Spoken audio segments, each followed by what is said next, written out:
I first started in the business, that's what I did. I sat up the ring. Hey, guess what? And you know the funny thing about setting up the ring? I started out doing that. The only thing is, I'm still doing that. Well, that's your side business too. Is you rent rings to professional wrestling organizations that don't own their own. They own their own, yeah. And and trust me, there are a lot because we get a lot of phone calls.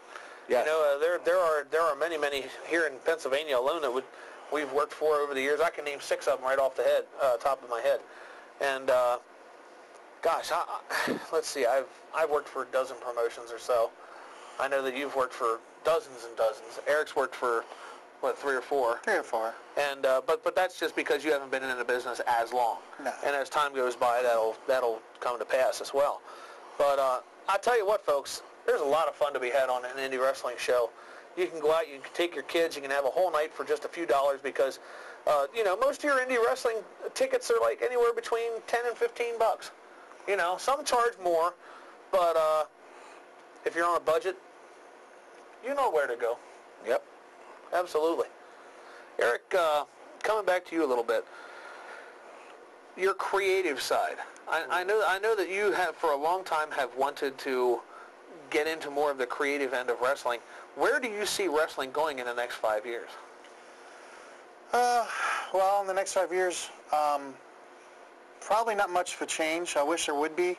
I mean, not unless Vince and them get together and decide to do something to add more indie or to just change stuff. Mm-hmm. I really don't see things changing. I mean, as long as I've been along, things really haven't changed. So why are they going to change now all of a sudden?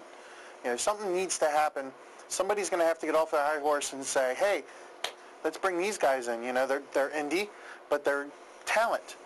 And very talented people. Well, some of the people that we've worked with here in the past few months, and in fact the last year, Dorian DeVille, a young gentleman whose real name is Drew Hankinson because that's now what he's working at with Vince McMahon. He was on one of our shows here in York that we did. We also own and run a professional wrestling organization here in the York area, but he was brought in by Vince, an indie guy, given a chance, big kid, a lot of promise, and he was just on TV recently, and I won't tell you how because you didn't know him right off the bat, but he was just on Monday Night Raw a few weeks back, but apparently going to be back on TV with a new character here in just a few more months. Good. So the chances are out there to excel and to really make it in this business, but it's all heart and soul. I mean,